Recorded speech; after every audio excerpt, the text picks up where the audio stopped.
Hello and welcome to another fun-filled edition of Adam's Music Box, where today I want to talk about Jean-Michel Jarre.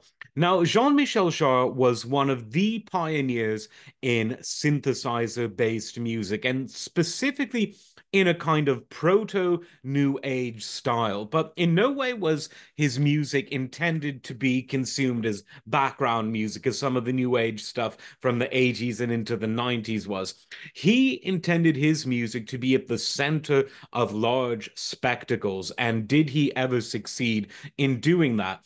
Now, his music is definitely on the ambient and even laid back side. Lush synthesized orchestrations, to be sure, but it's not rock and roll. It's not very punchy.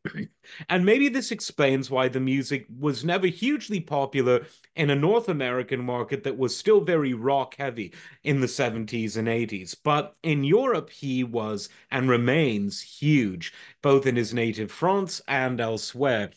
And he became very well known for staging some of the largest concerts ever, massive spectacles.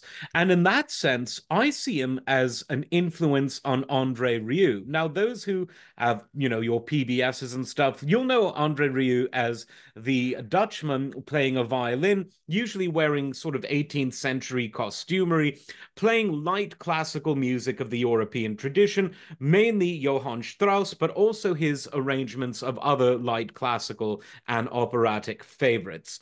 And it might seem weird to say that someone playing on very modern instruments, cutting edge instruments at the time, like Jean-Michel Jarre, would influence Andre Rieu to then 10 years later, in 1987, start an orchestra that was playing 19th and even 18th century style music.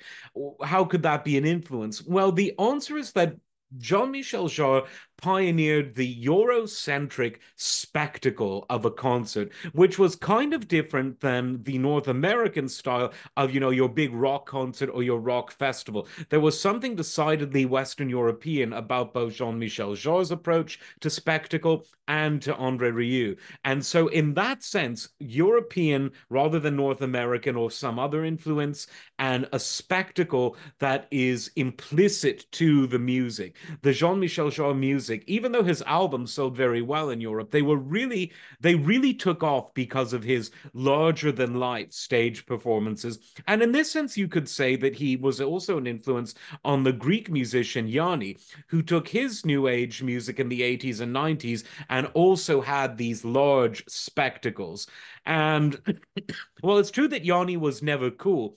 He sold loads of records and filled loads of stadiums and other historic places. His famous rather, a concert at the Acropolis in Athens. These things really owe so much, if not everything, to Jean-Michel Jarre.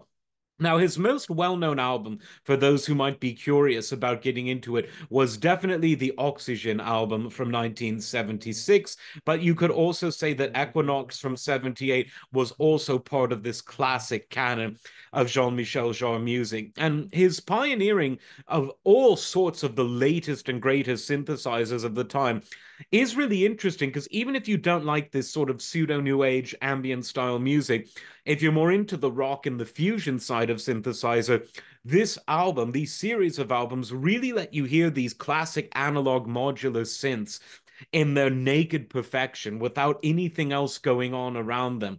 And for that alone, it's a wonderful historic document for people who love synthesizers, whether keyboard synths or otherwise. So definitely check that out and definitely look for some videos of his live performances because you'll be shocked not only at the size of the spectacle, but if you're a North American audience, you'll probably be shocked at just how popular this man's music and his performances were and still are. Like, subscribe. We will see you next time. Take care.